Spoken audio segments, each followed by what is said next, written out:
sanggup memindah gunung ya, dari gunung yang ada itu ketimbang dengan melaksanakan apa sih, membukukan Al-Quran menjadi satu, yang masalahnya tidak lain kecuali apa, persoalan itu tak terjadi pada masa Nabi. Tapi pada akhirnya Zaid bin Sabit pun juga menyetujui dan terus dilaksanakan. Dan setelah selesai, Imam Haris Al-Muhasibi mengatakan bahwa penulisan Quran itu bukan bid'ah. Bukan bid'ah. Kenapa dikatakan bukan bid'ah? Karena pada masa Nabi Quran memang sudah ditulis. Cuman penulisannya tidak kepada kertas. Berarti penulisannya sudah terjadi pada masa Nabi.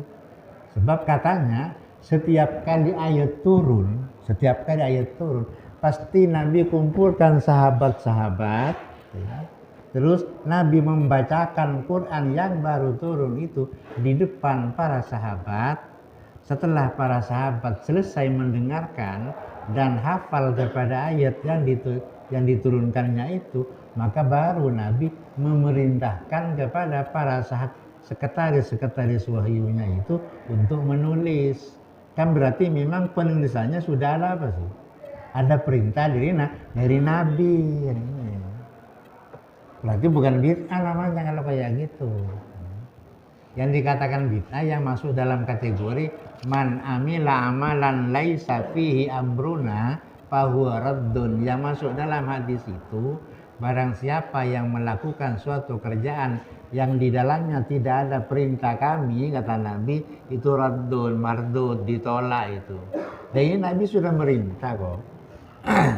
Merintah untuk ditulis, cuman penulisannya tidak kepada kertas dan tidak dijadikan satu, tapi ditulis kepada benda yang bermacam-macam. Para sekretaris wahyu itu yang jumlahnya berapa? Ada yang bilang 26 ya. Enggak ya. Ada yang bilang 43 ya. Ada sekretaris wahyu itu boleh bilang 43, ada yang bilang apa sih? 26. Abu Bakar itu bukan memerintah untuk menulis, itu hanya memerintah untuk memindah. Memindah dari naskah-naskah yang disimpan di kediaman Nabi itu untuk dipindah, dijadikan satu seperti ini. Yang dilakukan oleh siapa? Sayyidina Umar, usulannya, terus diperintahkan oleh Sayyidina Abu Bakar kepada Zaid bin Sabit. Zaid bin Sabit dijadikan ketua tim ya, untuk penulisan Al-Quran itu, karena dianya itu adalah termasuk orang yang sangat ngerti ya, tentang Al-Quran itu. Walaupun dianya itu termasuk sahabat Ansor, orang-orang Madinah itu. Zaid bin Sabit itu kan orang Madinah, masih muda. Tapi kenapa kok tidak cari orang yang sudah dewasa, yang hafal Quran dewasa untuk jadi ketua tim? Kok justru anak-anak? Kehafalan Zaid bin Sabit itu dianggap lebih oleh Nabi dibanding dengan hafalnya sahabat-sahabat yang lain itu. Khususnya Zaid bin Sabit itu punya kelebihan dibanding sahabat yang lain di dalam urusan faraid. Ya. Yang lainnya itu tidak ada sahabat yang paling ahli di bidang faraid ketimbang dengan Zaid bin Sabit ini. Sampai Nabi pernah bersabda, afradukum Zaidun. Jadi afradukum Zaidun berarti orang yang paling ngerti tentang faraid di antara kalian itu adalah siapa sih? Zaid. Jadi walaupun muda ya, oleh Nabi, oleh Abu Bakar dipilih untuk jadi ketua tim dalam masalah apa? Pembukuan apa sih? Al-Quran. Memberikan wahyunya masih melalui orang lain, ada penerimanya, ada pelaksananya, pasti Allah itu pakai apa sih? Mutakalim al-ghair. Tapi kalau langsung berhadapan dengan Allah, pasti Allah itu pakai mutakalim wahda. Ya. Misalnya, idza sa'alaka ibadi anni fa inni qarib, enggak pakai idza sa'alaka ibaduna, enggak pakai ibaduna ya. langsung ibadi. Berarti langsung dengan Allah ini. Kita hambanya ini langsung dengan Allah pertanyaan. Fad'uni astajib lakum, mintalah kepadaku, ndak fad'una. Soalnya tanpa pakai perantara ya. Pemberian Allah tanpa pakai apa? Perantara dari Allah langsung ke kita yang berdoa itu. Misalnya kita berdoa minta ilmu misalnya, ya Allah yang langsung memberikan kepada orang yang minta ilmu itu. Misalnya kita minta dunia, minta harta misalnya, ya Allah yang langsung, makanya itu ya, fad'uni astajib lakum, mintalah kepadaku maka aku akan menerima ya kepada apa yang kamu minta. Berarti langsung apa?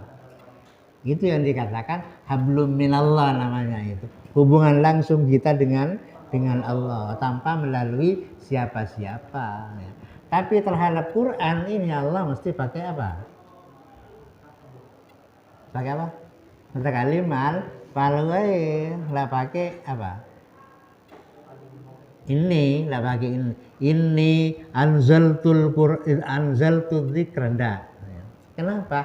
Saya pakai pelantara. Siapa pelantaranya? Jibril. Suruh sampaikan kepada siapa? Muhammad. Jadi ada penerimanya, ada pembawanya, ada yang mengirim. Jadi yang mengirim itu Allah, ya, dibawa oleh Jibril, diterima oleh Muhammad. Berarti ada andil ya dari hawadis ya, dari hawadis ada andilnya. Oleh karenanya Allah tidak pakai mutakallim wahda, tapi pakai mutakallim ma'ruf. Terus malah pesan, Allah itu pesan kepada Nabi ya, kepada Muhammad ya. In kuntum tuhibbunallaha fattabi'uni, tidak ada fattabi'una ya. Yuhibbukumullah kan gitu ya. Pesan Allah kepada Nabi, kalau kalian betul-betul cinta kepada Allah maka ikutilah aku. Aku siapa? Nabi Muhammad ya. Kalau ikut aku maka pasti Allah cawe-cawe. Kalau manusia itu ikut Nabi Muhammad pasti Allah cawe-cawe untuk memberikan apa sih? Pengampunan dan kecintaannya kepada umat manusia itu. Gara-garanya umat manusia itu ikut kepada apa? Yang diperintah oleh Nabi. Jadi in kuntum tuhibbunallaha fattabi'uni, maka jawabnya yuhibbukumullah. Pasti Allah itu akan mencintai kalian gara-gara kalian apa? Ikut kepada Nabi. Kok bisa? Itu Allah yang diperintahkan, yang dilakukan oleh Nabi itu semuanya adalah perintah Allah. Jadi ikut Nabi sekalian ikut apa? Ikut Allah ya. Ikut Nabi sekalian ikut Allah. Soalnya tidak mungkin Nabi bersabda, tidak mungkin Nabi berbuat kecuali perbuatannya itu pasti mendapat perintah dari Allah kan gitu. Apalagi dikuatkan dengan ungkapan apa? Berapa? Wa ma yantiqu anil hawa in huwa illa wahyu yuha. Jadi ikut Nabi berarti ikut Allah. Makanya Allah pasti mencintai kepada orang yang suka ikut Nabi. Baik ikut dalam perkataannya atau ikut dalam perbuatannya, pasti orang itu dicintai oleh Allah. Dan umpama punya dosa, orang itu apa sih? Akan diampuni dosanya oleh Allah. Gara-garanya apa? Itu pesannya Allah kepada Nabi Muhammad ya. Jadi in kuntum tuhibbunallaha fattabi'uni yuhibbukumullah wa yaghfir lakum dzunubakum gitu ya. Wa khalaqtul jinna wal insa illa liya'buduni. Cuman nonya tak baca ya. Aslinya liya'buduni, kayak yang buang nolnya ya. Jadi saya tidak menciptakan jin dan manusia kecuali satu tujuannya apa sih? Liya'buduni, agar mereka itu menyembah kepadaku kan gitu. Kalau bacanya biasanya liya'budun gitu ya, kayak baca nolnya ya. Karena diwakaf kan. Kalau tidak diwakaf itu liya'buduni. Pada ya mutakallimnya itu mestinya. Nunnya itu bukan nun rafa ya, tapi nun apa sih? Di samping disebut Al-Quran apa sih? Disebut al-dzikr. Kenapa disebut al-dzikr? Sebab isinya itu adalah apa sih? Peringatan ya, kepada manusia agar manusia menjadi orang selamat dunia dan akhirat harus ikut peringatan yang ada di dalam apa sih Al-Quran kan gitu ya. Nah, sampai-sampai Nabi mau wafat pesannya hanya dua itu loh. Taraktu fikum amraini kan gitu ya. Falan tadillu ma tamassaktum bihima apa? Al-Quran was-sunnah. Saya tinggalkan di tengah-tengah kalian dua perkara. Tidak ada peninggalan saya, tidak ada, hanya dua itu. Kalian tak akan menjadi orang sesat selama kalian selalu berpegang dengan dua perkara itu. Apa? Al-Quran dan As-Sunnah. Itu pesannya Nabi kepada kita agar kita menjadi orang selamat dunia dan akhirat. Ikutilah perintah Al-Quran, larangan Quran, ya. Dan juga ikutilah perintah As-Sunnah, larangan As-Sunnah, karena dua itu memang merupakan satu paket ya, untuk menjadi pedoman bagi kita agar kita menjadi orang selamat dunia. Kalau keluar dari itu tak mungkin selamat dah. Punya kerjaan di luar kerjaan yang diatur dalam Quran, insya Allah yang tak selamat. Baik dunia maupun di akhirat. Coba mentawar aja. Kita dilarang ngicok, pas kita ngicok, apa kira-kira kita yobu ben pemerintah yokom kira-kira, yokom kan? Itu sudah ada siksaan di dunia. Ini belum bisa nanti. Nah, tak selamat. Lah pokoknya kalau keluar dari aturan itu, insya Allah tak selamat. Umpama selamat keng taleplak itu ya, keng taleplak keng umpama. Siapa yang merupakan pengkhianat kepada Quran, misalnya cengiban beri noreng, wala taqrabu zina, misalnya di sana itu hanya pakai wala taqrabu berani, kalimat semak ke zina, artinya lagi lakoni lah, pas lakoni, itu menetemu lagi apa tak pentong, umpama selamat ketemu lagi nah ya nanti mesti pentong, nanti pentong. Selamat di dunia, di akhirat belum tentu. Malah kutua sapora kan iya, umpamanya sampai terjadi kayak gitu, kutua sapora kalagena, pada sapora kalagena, benar sapora ke pangeran. Kutu kabel salah nak kalagena. Enggak saporanya ya, sini dungi bini nabo. Itu menteri enggak lagi, nanti tak bentang, mentari tak bentang ya ini. Kayak langsung iya lagi. Macam-macam kan kayak gitu. Nah, ya kakak saya paket yang nikam dari belakang. Ya pentong itu ya pentong itu di dunia masih. Di akhirat mesti.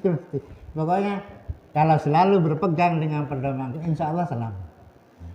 Umpama sudah berpegang dengan Al-Quran masih celaka misalnya, berarti baru itu musibah namanya. Iya. Musibah namanya itu.